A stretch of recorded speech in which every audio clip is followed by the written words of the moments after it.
Welcome to Korean Mallus. Boy ഫോറൻ എന്ന ഡ്രാമയുടെ 6ാമത്തെ എപ്പിസോഡിന്റെ തുടക്കത്തിൽ കടലിലൂടെ ലിസിനെയും പുറത്ത് കയറ്റി മുന്നോട്ട് നീങ്ങിയ കൈറോ ആഴക്കൂടുതലുള്ള ഭാഗത്തേക്ക് എത്താറായപ്പോൾ ലിസിനെ അവിടെ നിർത്തിയിട്ട് തനിച്ച് മുന്നോട്ട് പോയി കടലിൽ നിന്ന് ഷെൽസ് മുങ്ങിയെടുക്കാൻ തുടങ്ങുന്നു. തനിച്ച് നിൽക്കുകയായിരുന്ന ലിസ് നിലതെറ്റി വെള്ളത്തിലേക്ക് മുങ്ങിത്താഴാൻ തുടങ്ങുന്നത് കണ്ട് കൈറോ തിരികെ ചെന്ന് അവളെ താങ്ങിയെടുത്ത് കരയിലെത്തിക്കുന്നു. അപ്പോഴേക്കും ലിസിന്റെ ബോധം പോയിരുന്നു. അവൻ പെട്ടെന്ന് തന്നെ CPR ചെയ്യാൻ തുടങ്ങുന്നു. അല്പസമയത്തിനുള്ളിൽ ലിസിന് ബോധം വീഴുന്നുണ്ട്. എന്നെ ഒറ്റയ്ക്ക് നിർത്തിയിട്ട് നീ എങ്ങോട്ട് പോയതാണ്, ഞാൻ എത്രമാത്രം പേടിച്ചെന്നറിയാമോ എന്ന് ചോദിച്ച് ലിസ് കരഞ്ഞുകൊണ്ട് അവനെ കെട്ടിപ്പിടിക്കുന്നു. അല്പസമയത്തിനുള്ളിൽ ലിസ് റിലാക്സ് ആകുന്നുണ്ട്. ഇപ്പോഴത്തെ സ്ഥിതിക്ക് ഇനി കുറേ സമയം ഇവിടെ ചിലവഴിച്ചിട്ട് പോകാം, എനിക്ക് അധികം ഇവിടേക്ക് വരാൻ കഴിയാറില്ല എന്ന് ലിസ് പറയുന്നു. നിന്റെ ബോയ് ഫ്രണ്ട് നിന്നെ കൊണ്ടുവരാറില്ലേ എന്ന് അവൻ ചോദിച്ചപ്പോൾ അവന് മൗണ്ടൻസ് ആണ് കൂടുതൽ ഇഷ്ടം എന്നവൾ പറയുന്നുണ്ട്. കുറേ സമയം ബീച്ചിൽ അടുത്തടുത്ത് കിടന്ന് അവർ സംസാരിക്കുന്നു. തങ്ങളുടെ രണ്ടുപേരുടെയും പല ഇഷ്ടങ്ങളും ഒരേപോലെയാണ് എന്നവർക്ക് മനസ്സിലാക്കുന്നുണ്ട്. സ്മൈൽ വെള്ളവും വാങ്ങി തിരികെ വന്നപ്പോഴാണ് ബാറ്റ്സിനെ കാണാനില്ല എന്ന് പറഞ്ഞ് ഡയറക്ടറും സംഘവും തിരയുന്നത്. ഇവിടുത്തെ എവിടെ പോയി എന്ന് ചിന്തിച്ച് സ്റ്റേജിലേക്ക് കയറിയപ്പോഴാണ് സ്റ്റേജിലെ കർട്ടന് പുറകിൽ ബാറ്റ്സ് വിഷമിച്ചിരിക്കുന്നത് അവൾ കണ്ടത്. ഡയറക്ടറെയും മറ്റും അവൻ ടോയ്ലറ്റിൽ കാണാൻ സാധ്യതയുണ്ട് എന്ന് പറഞ്ഞ് അങ്ങോട്ടേക്ക് പറഞ്ഞു വിട്ടിട്ട് അവൾ ബാറ്റ്സിനടുത്തെത്തി എന്താണ് പ്രശ്നമെന്ന് അന്വേഷിക്കുന്നു. ലിസ് മറ്റാർക്കൊപ്പം ബീച്ചിലാണ് എന്ന് അവൻ കരഞ്ഞുകൊണ്ട് പറയുന്നു. അതേസമയം ലിസും കൈറോയും പുതിയ ഡ്രസ്സ് വാങ്ങി നനഞ്ഞ ഡ്രസ്സ് ചേഞ്ച് ചെയ്യുന്നുണ്ട്. പുറത്തിറങ്ങി വന്നപ്പോഴാണ് രണ്ടുപേരും ഒരേ ഡ്രസ്സ് തന്നെയാണ് വാങ്ങിയത് എന്നറിയുന്നത്. ഞാനിത് വാങ്ങുന്നത് കണ്ട് നീയും അത് തന്നെ വാങ്ങിയതല്ലേ എന്ന് ലിസ് പറഞ്ഞപ്പോൾ ഞാൻ അറിഞ്ഞുകൊണ്ട് വാങ്ങിയതല്ല, നമ്മുടെ ഇഷ്ടങ്ങൾ ഒരുപോലെ ആയതുകൊണ്ട് സംഭവിച്ചതാണ്, നിനക്കിഷ്ടമില്ലെങ്കിൽ ഞാൻ മാറ്റി വാങ്ങാമെന്ന് കൈറോ പറയുന്നു. അതിൻ്റെ ആവശ്യമില്ല, നീ നിനക്കിഷ്ടമുള്ളത് ധരിച്ചോളാൻ ലിസ് പറയുന്നു. ബാറ്റ്സിനെ എവിടെയെങ്കിലും കണ്ടുകിട്ടാത്തതിനാൽ അവൻ്റെ റോൾ താൻ തന്നെ ചെയ്താലോ എന്ന് ഡയറക്ടർ ആലോചിച്ചുകൊണ്ട് നിൽക്കുമ്പോഴാണ് സ്മൈലിനൊപ്പം ബാറ്റ്സ് അവിടെ എത്തിയത്. എല്ലാവരെയും ബുദ്ധിമുട്ടിച്ചതിന് സോറി പറഞ്ഞിട്ട് ബാറ്റ്സ് റിഹേഴ്സലിന് തയ്യാറാണെന്ന് അറിയിക്കുന്നു. കരഞ്ഞുകൊണ്ടിരുന്ന അവനെ സ്മൈൽ ചേർത്ത് പിടിച്ച് സമാധാനിപ്പിച്ച് മൂഡ് ഓക്കെ ആക്കി തിരികെ കൊണ്ടുവന്നതാണ്. ഡ്രസ് മാറിയ ശേഷം കോഫി കുടിക്കാൻ നല്ല ഷോപ്പ് അന്വേഷിച്ച് നടക്കുകയാണ് കൈറോയും ലിസും. ഒരു പെറ്റ് ഷോപ്പ് കണ്ടപ്പോൾ ലിസ് ഓടി അവിടേക്ക് ചെല്ലുന്നുണ്ട്. അവിടെ ഉണ്ടായിരുന്ന നായ്ക്കളെ കണ്ടപ്പോൾ അവൾക്ക് ഓമനിക്കാൻ തോന്നിനാൽ ഇവിടെ കോഫിയും കിട്ടും, നമുക്കിവിടെ കയറാമെന്ന് അവൾ പറയുന്നു. കൈറോയ്ക്ക് നായ്ക്കളെ പേടിയുള്ള കൂട്ടത്തിലായിരുന്നതിനാൽ അവൻ മടിച്ചു നിന്നെങ്കിലും ലിസ് അവനെ പിടിച്ചു വലിച്ച് അകത്തേക്ക് കൊണ്ടുപോകുന്നു. സ്മൈൽ ഇന്ന് മൂഡ് ഓഫ് മാറ്റാൻ ഹെൽപ്പ് ചെയ്തതിന് പകരമായി അവൾക്കൊപ്പം ഒരു ഡേറ്റിന് ചെല്ലാം. കൈറോയ്ക്കൊപ്പം ഡേറ്റിന് പോകാൻ അവസരം കിട്ടിയാൽ എവിടേക്കാണ് പോകാൻ ഇഷ്ടമുള്ളതെന്ന് പറഞ്ഞു. നമുക്ക് അവിടേക്ക് പോകാം, അപ്പോൾ നിനക്ക് വേണ്ട ക്ലാസ് ഞാൻ തരാൻ പറ്റുമല്ലോ എന്ന് ബാറ്റ്സ് പറയുന്നു. തീം പാർക്കിലേക്ക് പോകാനാണ് എനിക്കിഷ്ടമെന്ന് സ്മൈൽ പറഞ്ഞപ്പോൾ കൊച്ചുകുട്ടികളാണ് അവിടേക്ക് പോകുന്നത്, വേറെന്തെങ്കിലും ചോയ്സ് പറയാൻ അവൻ പറയുന്നു. അവൾക്ക് വേറെ സ്ഥലമൊന്നും ഓർമ്മ വരാത്തതിനാൽ എങ്കിൽ ഞാൻ ഒരു സ്ഥലം പരിചയപ്പെടുത്തരാം എന്ന് പറഞ്ഞ് ബാറ്റ്സ് അവളെ ലവേഴ്സിന് വേണ്ടി മാത്രമുള്ള റൊമാൻറ്റിക് കഫേ എന്ന ഒരു റെസ്റ്റോറൻറ്റിലേക്ക് കൊണ്ടുപോകുന്നു. അവർ ചെന്നപ്പോൾ അവിടെ ലവേഴ്സിന് വേണ്ടിയുള്ള ഒരു മത്സരം നടക്കുന്നുണ്ട് എന്ന് വെയിറ്റ്രസ് അറിയിക്കുന്നുണ്ട്. ഭിത്തിയിൽ അവരുടെ മെനുവിലെ കുറച്ച് ഡിഷസിന്റെ പടം വരച്ചിട്ടുണ്ട്. കപ്പിൾസ് അതിലേതെങ്കിലും ഒന്നിൽ എറിഞ്ഞു കൊള്ളിക്കാൻ കഴിഞ്ഞാൽ ആ ഡിഷ് 50% ഡിസ്കൗണ്ടിൽ ലഭിക്കും. രണ്ടുപേരും ആവശ്യത്തോടെ കളിക്കാൻ തയ്യാറെടുത്തപ്പോഴാണ് ഗേൾ ഫ്രണ്ടിനെ തോളിലെടുത്തുകൊണ്ട് വേണം എറിയാൻ എന്ന നിയമം കൂടിയുണ്ട് എന്നവൾ പറഞ്ഞത്. അത് കേട്ട് രണ്ടുപേരും ഒന്ന് അറച്ചെങ്കിലും നിനക്ക് വലിയ ഭാരമില്ലാത്തത് കൊണ്ട് അതൊരു പ്രശ്നമല്ല എന്ന് പറഞ്ഞ് ബാറ്റ്സ് സ്മൈലിനെ പുറത്ത് കയറ്റുന്നു. ആദ്യ ചാൻസ് സ്മൈലിനായിരുന്നു, പക്ഷെ അവൾ എറിഞ്ഞത് അതിൻ്റെ അടുത്ത് പോലും കൊണ്ടില്ല. അടുത്തതായി ബാറ്റ്സ് എറിഞ്ഞത് സ്മൈലിൻ്റെ ഫേവറേറ്റ് ഡിഷ് ആണ് കൊണ്ടത്. അടുത്ത തവണ സ്മൈൽ എറിഞ്ഞ ഒരു ഡിഷ് കൂടി അവർക്ക് കിട്ടുന്നുണ്ട്. എന്നാലും ബാറ്റ്സ് പറഞ്ഞ ഡിഷ് അല്ലായിരുന്നു അത്. ഇങ്ങനെയാണെങ്കിൽ കൈറോയും കൊണ്ട് ഞാനിവിടെ വന്നാൽ ആകെ നാണം കെടുകയുള്ളൂ, വരാതിരിക്കുന്നതാണ് നല്ലത് എന്ന് ഭക്ഷണം കഴിക്കാനിരുന്നപ്പോൾ സ്മൈൽ പറയുന്നു. അങ്ങനെയൊന്നും ചിന്തിക്കേണ്ട എന്ന് ബാറ്റ്സ് പറയുന്നുണ്ട്.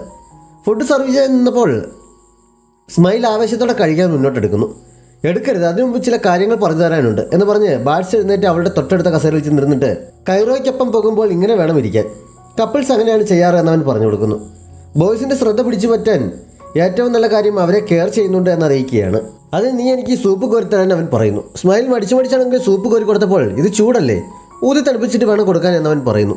ഊതുമ്പോൾ ലിപ്സ് കാണാൻ നല്ല ഭംഗിയുണ്ടാകണം എന്നും അവൻ പറയുന്നുണ്ട്. സ്മൈൽ അവൻ കാണിച്ചു കൊടുത്ത പോലെ ഊതി നോക്കുന്നുണ്ട്. അത് കണ്ടു കഴിഞ്ഞപ്പോൾ ഇത് കണ്ടാൽ ഇഷ്ടമല്ല, പേടിയാണ് തോന്നുന്നത്, നീ അവന് കോരി കൊടുക്കാതിരിക്കുന്നതാണ് നല്ലത്, അടുത്തിരുന്നാൽ മാത്രം മതി എന്ന് പറഞ്ഞ് സ്പൂൺ അവൻ പിടിച്ചു വാങ്ങുന്നുണ്ട്. അത് കഴിഞ്ഞ് ഭക്ഷണം കഴിക്കാൻ തുടങ്ങിയപ്പോൾ സ്മൈൽ ഷെൽസ് പൊളിച്ചു തീർക്കാൻ പാത്രത്തിലിട്ട് ഒരു മൽപ്പിടുത്തം നിന്ന് നടത്തുന്നുണ്ട്. കൂട്ടത്തിൽ കുറച്ച് ചാറ് തെറിച്ച് അവളുടെ കണ്ണിലും വീഴുന്നു. ബാറ്റ്സ് പെട്ടെന്ന് തന്നെ കണ്ണിൽ ഊതി കൊടുത്തിട്ട് പതുക്കെ കണ്ണു തുറക്കാൻ പറയുന്നു. കണ്ണു തുറന്ന സ്മൈലിന് ബാറ്റ്സിൻ്റെ മുഖം അടുത്ത് കണ്ടപ്പോൾ എന്തോ ഒരു ഫീൽ തോന്നുന്നുണ്ട്. ബാറ്റ്സ് അവളുടെ തലയ്ക്കൊരു തട്ട് കൊടുത്തിട്ട് ഇങ്ങനെയൊക്കെയാണ് നീ പെരുമാറുന്നതെങ്കിൽ നിന്നെ ഡേറ്റ് ചെയ്യേണ്ടി വരുന്നത് കൈറോയുടെ കഷ്ടകാലമാണെന്ന് പറയേണ്ടി വരും എന്നവൻ പറയുന്നു. സ്മൈൽ വിഷമിച്ചിരിക്കുന്ന കണ്ടപ്പോൾ ഇത്തവണ ഞാൻ ഇത് ചെയ്തു തരാം, അടുത്ത തവണ കൈറോയ്ക്കൊപ്പം വരുമ്പോൾ അവനോട് ചെയ്തു തരാൻ പറയണം എന്ന് പറഞ്ഞവൻ ഷെൽസ് തുറന്ന് മാംസവും അവൾക്ക് എടുത്തു കൊടുക്കുന്നു. നീ ഇത് സ്ഥിരം ചെയ്യാറുണ്ടോ, എക്സ്പേർട്ട് ആണല്ലോ, നിന്റെ ഗേൾ ഫ്രണ്ടിന് വേണ്ടി ചെയ്തു കൊടുക്കുന്നതാണോ എന്ന് സ്മൈൽ ചോദിക്കുന്നു. ഗേൾ ഫ്രണ്ടിനല്ല, സിസ്റ്ററിനാണ്, അവൾ നിന്നെ പോലെയാണ്, ഞങ്ങളുടെ പേരൻസ് എന്നെ മരിച്ചത് കൊണ്ട് ഞാനാണ് അവൾക്കെല്ലാം ചെയ്തു കൊടുക്കുന്നത് എന്ന് ബാറ്റ്സ് പറയുന്നു. അവൻ്റെ പേരൻസ് മരിച്ചെന്ന് കേട്ടപ്പോൾ സ്മൈലിന് വിഷമമാകുന്നുണ്ട്. അവനെ അത് ഓർമ്മിപ്പിച്ചതിന് അവൾ സോറി പറയുന്നു. അതൊക്കെ ഒരുപാട് കാലം മുമ്പായതുകൊണ്ട് പ്രശ്നമൊന്നുമില്ല, ഞാൻ ഓക്കെ ആണെന്ന് അവൻ പറയുന്നുണ്ട്. കൈറോയ്ക്ക് നായ്ക്കളെ പേടിയാണെന്ന് കുറച്ച് സമയം കൊണ്ട് തന്നെ ലിസിന് മനസ്സിലാകുന്നുണ്ട്. അപ്പോൾ മൺട്രോ എന്ന പേരുള്ള ഒരു പപ്പിയെ മടിയിൽ വെച്ച് ഓമനിച്ചുകൊണ്ടിരിക്കുമ്പോൾ ഓർഡർ ചെയ്ത കേക്ക് കൊണ്ടുവന്നതിനാൽ കൈറോ അത് അവളുടെ വായിലേക്ക് വെച്ച് കൊടുക്കുന്നു. മൺട്രോ മുന്നോട്ടായതിനാൽ പേടിച്ച് കൈറോയുടെ കൈ വിറച്ച് കേക്കിൻ്റെ ക്രീം ലിസിൻ്റെ മുഖത്താക്കുന്നുണ്ട്. അവളെ തുടച്ചു കൊടുക്കുന്ന സമയത്ത് ലിസിൻ്റെ ശ്രദ്ധ തെറ്റി മൺട്രോ അവളുടെ മടിയിൽ നിന്നിറങ്ങി പുറത്തേക്ക് ഓടുന്നു. രണ്ടുപേരും അതിനെ പിടിക്കാൻ പുറകെ ഓടുന്നുണ്ട്. ഡേറ്റിൻ്റെ അടുത്ത സെക്ഷനായി സിനിമ കാണണോ ഷോപ്പിങ്ങിന് പോകണോ എന്ന് ബാഡ്സ് സ്മൈലിനോട് ചോദിക്കുന്നു. പക്ഷേ മാളിലുണ്ടായിരുന്ന ഗെയിം സെൻറ്ററിൽ കയറാനായിരുന്നു സ്മൈലിന് ഇൻട്രസ്റ്റ്. ഡേറ്റിന് ചേർന്നതല്ല, കുട്ടികൾക്ക് പറ്റിയതാണ് എന്നൊക്കെ എനിക്കറിയാം. എന്നാലും ഞാൻ കുറച്ച് സമയം ഒന്ന് കയറി കളിച്ചോട്ടെ എന്നവൾ അവനോട് ചോദിക്കുന്നു. അവസാനം ബാഡ്സ് സമ്മതിക്കുന്നുണ്ട്. ലിസിനൊപ്പം വരുമ്പോൾ ഞാനും ഇതുപോലെ ഗെയിം കളിക്കാൻ കയറാറുള്ളതാണ് എന്നവനപ്പോൾ ഓർമ്മിപ്പിക്കുന്നു. ലിസിന് പക്ഷേ അത് തീരെ ഇഷ്ടമായിരുന്നില്ല. പെട്ടെന്ന് മതിയാക്കിയിട്ട് വാ, സിനിമയ്ക്ക് പോകാം, ഷോപ്പിങ്ങിന് പോകണം എന്നൊക്കെ അവൾ എപ്പോഴും പറയുമായിരുന്നു. സ്മൈൽ കളിക്കാൻ ബാഡ്സിനെയും കൂടി ക്ഷണിക്കുന്നുണ്ട്. രണ്ടുപേരും കൂടി ഒരു റൗണ്ട് കളി പൂർത്തിയാക്കുന്നു. സ്മൈലാണ് ജയിച്ചത്, ഇനി മതിയാക്കാം, അടുത്തത് എങ്ങോട്ടാണ് പോകേണ്ടത് പറഞ്ഞോളാൻ സ്മൈൽ പറഞ്ഞപ്പോൾ ബാഡ്സ് അടുത്ത റൗണ്ടിലുള്ള ടോക്കൺ എടുക്കുകയാണ് ചെയ്തത്. മൺട്രോയെ അന്വേഷിച്ച് കൈറോയ്ക്കൊപ്പം റോഡിലൂടെ നടക്കുകയായിരുന്ന ലിസ് റോഡിന് എതിർവശത്ത് മൺട്രോ കിടക്കുന്നത് കണ്ട് വണ്ടി വരുന്നത് പോലും ശ്രദ്ധിക്കാതെ അങ്ങോട്ടേക്ക് ഓടുന്നു. ഒരു വണ്ടി സ്പീഡിൽ വരുന്നത് കണ്ട് കൈറോ വേഗം ആൾക്കടുത്തേക്ക് ഓടിച്ചെന്ന് അവളെ കെട്ടിപ്പിടിക്കുന്നു. ഡ്രൈവർ ബ്രേക്ക് പിടിച്ചത് കൊണ്ട് രണ്ടുപേർക്കും അപകടം പറ്റുന്നില്ല. ഇങ്ങനെയാണോ റോഡ് ക്രോസ് ചെയ്യുന്നതെന്ന് ചോദിച്ച് ഡ്രൈവർ അവരെ വഴക്ക് പറയുന്നുണ്ട്. ലിസ് ഷോക്കായി നിൽക്കുകയാണ്. ഡ്രൈവറോട് സോറി പറഞ്ഞ് കൈറോ അവളെ സൈഡിലേക്ക് കൂട്ടിക്കൊണ്ട് പോകുന്നു. ലിസാകെ പേടിച്ച് നിൽക്കുന്നതിനാൽ കൈറോ പേടിയൊക്കെ മാറ്റിവെച്ച് അവൻ മൺട്രോയെ എടുത്ത് അവൾക്ക് അടുത്തേക്ക് കൊണ്ടുവരുന്നുണ്ട്. ബാഡ്സും സ്മൈലും കൂടി ഗെയിം സെൻറ്ററിലെ പല പല ഗെയിമിൽ മാറി മാറി കയറി ഇറങ്ങുകയാണ്. അവർ ക്ലോ മെഷീനിൽ നിന്ന് ഒരു പാവയെ എടുത്തുകൊണ്ട് നിൽക്കുമ്പോൾ ലിസിൻ്റെ ഫ്രണ്ട് ടാം അവിടേക്ക് വരുന്നുണ്ട്. അവൾ പക്ഷേ അപ്പോൾ അവരെ കാണുന്നില്ല. മൺട്രോയെ തിരിച്ച് ഷോപ്പിൽ ഏൽപ്പിച്ചിട്ട് ലിസ് അതിനെയും പിടിച്ചുകൊണ്ട് നിൽക്കുന്ന ഒരു ഫോട്ടോ എടുക്കണം എന്ന ആഗ്രഹം പറയുന്നു. കൈറോ തിരികെ കൊണ്ടുവന്നതിനാൽ അവൻ തന്നെ പിടിച്ചുകൊണ്ട് നിൽക്കുന്ന ഫോട്ടോ മതി എന്ന് പറഞ്ഞ് അവൾ പോസ്റ്റ് ചെയ്യുന്നു. നേരത്തെ ഒരു ആവശ്യത്തിന് മൺട്രോയെ എടുത്തെങ്കിലും ഇപ്പോൾ കൈറോ വീണ്ടും പേടിച്ചാണ് നിൽക്കുന്നത്. ഫോട്ടോയിൽ അവൻ്റെ പേടിച്ചറിൻ്റെ മുഖം കണ്ട് ലിസ് അവനെ കുറേ കളിയാക്കുന്നുണ്ട്. പേടിയുണ്ടായിട്ടും തനിക്കും വേണ്ടി സഫർ ചെയ്യാൻ തയ്യാറായതിന് പകരമായി അവൻ പറയുന്ന ഒരു സ്ഥലത്തേക്കും കൂടി വരാൻ തയ്യാറാണെന്ന് ലിസ് പറയുന്നു. എനിക്കിവിടെ അടുത്തൊരു വില്ലയുണ്ട്, അവിടേക്കൊന്ന് പോയാൽ കൊള്ളാമെന്നുണ്ടെന്ന് കൈറോ പറഞ്ഞെങ്കിലും അവൾ അത് സമ്മതിക്കുന്നില്ല. എങ്കിൽ ഷോപ്പിങ്ങിന് പോകാമെന്ന് പറഞ്ഞ് അവൻ അവളെയും കൂട്ടി പോകുന്നു. കുറേ കടകളിൽ കയറി ഇറങ്ങി ഒരു കടയിൽ നിന്നൊരു മാല സെലക്ട് ചെയ്ത് അതിൻ്റെ ക്യാഷ് കൊടുക്കാൻ നോക്കിയപ്പോഴാണ് പോക്കറ്റ് അടിക്കപ്പെട്ടു എന്ന് ലിസ് അറിയുന്നത്. നേരത്തെ കയറിയ കടകളിലൊക്കെ ഒന്ന് പോയി നോക്കാൻ അവളോട് പറഞ്ഞിട്ട് കൈറോ ഇൻഫർമേഷൻ സെൻറ്ററിൽ പരാതി നൽകാനായി പോകുന്നു. ഗെയിം സെൻറ്ററിൽ നിന്നിറങ്ങിയ ശേഷം ഇനി എങ്ങോട്ടൊക്കെയാണ് പോകേണ്ടതെന്ന് സ്മൈൽ ചോദിച്ചപ്പോൾ സിനിമയ്ക്ക് പോകാം, അവിടെയും ചിലത് പഠിക്കാനുണ്ടെന്ന് ബാഡ്സ് പറയുന്നു. സിനിമ കാണാൻ എന്താണ് ഇത്ര പഠിക്കാനുള്ളത് എന്ന് സ്മൈൽ ചോദിച്ചപ്പോൾ ഈ പൊട്ടിക്കൊന്നും അറിയില്ലല്ലോ, തിയേറ്ററാണ് അവൻ്റെ കയ്യിൽ പിടിക്കാൻ പറ്റിയ ഏറ്റവും നല്ല സ്ഥലം. ഇന്ന് ഞാൻ നിനക്ക് തരാൻ പോകുന്ന അവസാനത്തെ ടാസ്ക് അതാണ്, എൻ്റെ കൈ പിടിക്കാൻ ശ്രമിക്കണമെന്ന് ബാഡ്സ് പറയുന്നു. നിന്റെ കൈ പിടിക്കാൻ എത്ര ബുദ്ധിമുട്ടാണോ, അതിങ്ങനെ പിടിച്ചാൽ പോരെ എന്ന് ചോദിച്ച് സ്മൈൽ അവൻ്റെ കയ്യിൽ പിടിക്കാൻ തുടങ്ങിയെങ്കിലും ബാഡ്സ് കൊടുക്കുന്നില്ല. നിനക്കങ്ങനെ എപ്പോഴും ഒന്നും പിടിക്കാൻ കഴിയില്ല, ശരിയായ സമയം എപ്പോഴാണെന്ന് നോക്കി വേണം കൈ പിടിക്കാൻ, അത് നാച്ചുറലായി വരേണ്ടതാണെന്ന് അവൻ പറയുന്നു. അത് എപ്പോഴാണെന്ന് നിനക്കങ്ങ് പറഞ്ഞു തന്നാൽ പോരെ എന്ന് സ്മൈൽ ചോദിച്ചപ്പോൾ അത് പറ്റില്ല, നീ തന്നെ കണ്ടുപിടിക്കണം എന്ന് പറഞ്ഞ് അവൻ എസ്കലേറ്ററിലേക്ക് കയറുന്നു. സ്മൈൽ പുറകെ ചെന്ന് ഒന്ന് പറഞ്ഞുകൂടെ എന്ന് ചോദിച്ച് അവൻ്റെ കയ്യിൽ പിടിച്ച് കൊഞ്ചുന്നുണ്ട്. അപ്പോഴാണ് മറുവശത്ത് കൂടി ടാം താഴേക്ക് വന്നത്.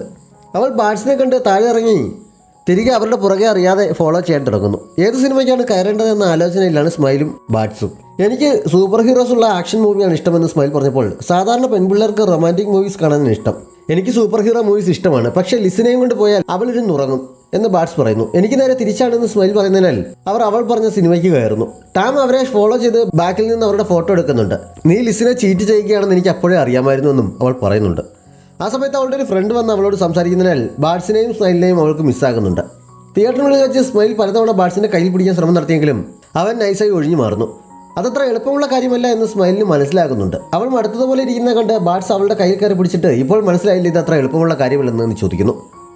ഞാൻ ഇതിനു മുമ്പ് ഒരിക്കൽ പോലും ബോയ്സിൻ്റെ കയ്യിൽ പിടിച്ചിട്ടില്ല എന്ന് സ്മൈൽ പറഞ്ഞപ്പോൾ ഇപ്പോൾ പിടിച്ചില്ല, ഇനി നാണിക്കാതെ ഒന്നുകൂടി ട്രൈ ചെയ്ത് നോക്കാൻ പറഞ്ഞ് അവൻ കൈവിടുന്നു.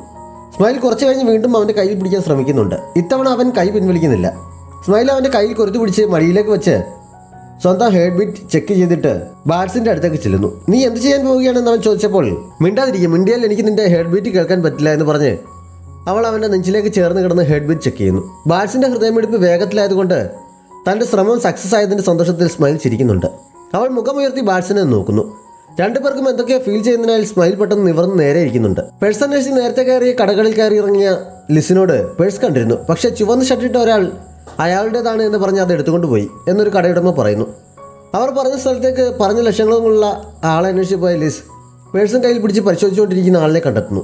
ഇത് എൻ്റെ പേഴ്സാണ്, എൻ്റെ ഐ ഡി അതിലുണ്ട്, നോക്കിയിട്ട് തിരികെ തരാൻ അവൾ പറഞ്ഞെങ്കിലും അയാൾ തയ്യാറായില്ലെന്ന് മാത്രമല്ല അവൻ്റെ പങ്കുകാർ കൂടി വന്ന് ലിസിനെ തടഞ്ഞു വെച്ച് അവൾക്ക് നേരെ ബലം പ്രയോഗിച്ച് ആക്രമിക്കാൻ തുടങ്ങുന്നു. ലിസ് എതിർക്കാൻ ശ്രമിക്കുന്നുണ്ടെങ്കിലും വലിയ പ്രയോജനമൊന്നും ഉണ്ടാകുന്നില്ല.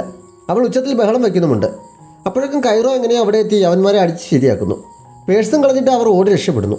അവന്മാരുടെ കയ്യിൽ നിന്ന് കൈറോയ്ക്കും കണക്കിന് കിട്ടിയിരുന്നു. ലിസ് അവൻ്റെ മുറിവിൽ മരുന്ന് വെച്ച് കൊടുക്കുന്നുണ്ട്. കൈറോയ്ക്ക് വേദനയും ഉണ്ടെന്ന് തോന്നിയതിനാൽ നമുക്ക് അടുത്തങ്ങനെയുള്ള ക്ലിനിക്കിലേക്ക് പോയി മരുന്ന് വച്ചാലോ എന്നവൾ ചോദിക്കുന്നു. ശരി, പോകാമെന്ന് പറഞ്ഞ് കൈറോ എഴുന്നേറ്റ് സ്പീഡിൽ മുന്നോട്ട് നടക്കുന്നു. ക്ലിനിക്ക് ആ വഴിയല്ല, ഈ വഴിയിലാണെന്ന് ലിസ് പറഞ്ഞെങ്കിലും നിൽക്കാതെ അവൻ മുന്നോട്ട് നടക്കുകയാണ്. ലിസും പുറകെ ചെല്ലുന്നു. നേരത്തെ ലിസ് നെക്ലസ് വാങ്ങാൻ തുടങ്ങിയ കടയിലേക്കാണ് അവൻ പോയത്. കട അടയ്ക്കുന്നതിന് മുമ്പ് വാങ്ങിക്കോളാൻ അവൻ അവളോട് പറയുന്നു. നേരത്തെ കണ്ടുവച്ചതിന് പകരം ഒരു കപ്പിൾ നെക്ലസ് ആണ് അവൾ എടുത്തത്. നിങ്ങൾ നല്ല ലവ്ലി കപ്പിൾസ് ആണെന്ന് തോന്നിയത് കൊണ്ട് വില ഞാൻ കുറച്ച് തരാം എന്ന് കടയിലെ ലേഡി പറഞ്ഞപ്പോൾ ഞങ്ങൾ ഫ്രണ്ട്സ് ആണ്, കപ്പിൾസ് അല്ല എന്ന് ലിസ് പറയുന്നു. ഇപ്പോൾ ഫ്രണ്ട്സ് ആണ്, ഭാവിയിൽ ചിലപ്പോൾ കപ്പിൾസ് ആയേക്കാമെന്ന് കൈറോ അപ്പോൾ പറയുന്നുണ്ട്. നീ എൻ്റെ പേഴ്സ് തിരികെ കിട്ടാൻ സഹായിച്ചത് കൊണ്ടാണ് ഞാനിത് വാങ്ങിത്തരുന്നത്, മറ്റൊന്നും വിചാരിക്കേണ്ട എന്ന് പറഞ്ഞ് ലിസ് ഒരു മാല അവന് നൽകുന്നുണ്ട്. ബാർട്സും സ്മൈലും സിനിമ കഴിഞ്ഞിറങ്ങിയപ്പോൾ ടാം അവരുടെ അടുത്തേക്ക് ചെല്ലുന്നു. ഇവൾ കാരണമാണോ നീ ലിസിനോട് ബ്രേക്കപ്പ് ആയത് എന്നവൾ ബാർട്സിനോട് പരുക്കനായി ചോദിക്കുന്നു. ഞങ്ങൾ ബ്രേക്കപ്പ് ആയിട്ടില്ലല്ലോ, ഇതെൻ്റെ സിസ്റ്ററാണ് എന്ന് ബാർട്സ് പറഞ്ഞപ്പോൾ ഓരോ തവണ കാണുമ്പോഴും നിന്റെ സിസ്റ്ററിന് ഓരോ മുഖമാണല്ലോ, ഞാനിവിടെ ഒരു ഫോട്ടോ എടുത്ത് ലിസിന് അയച്ചു കൊടുക്കട്ടെ എന്ന് പറഞ്ഞ് ടാം സ്മൈലിൻ്റെ ഫോട്ടോ എടുക്കാൻ തുടങ്ങുന്നു. സ്മൈൽ മുഖം മറിച്ച് തിരിഞ്ഞു നിൽക്കുന്നു. ബാർട്സ് ടാമിനെ തടയാൻ ശ്രമിക്കുന്നുണ്ട്.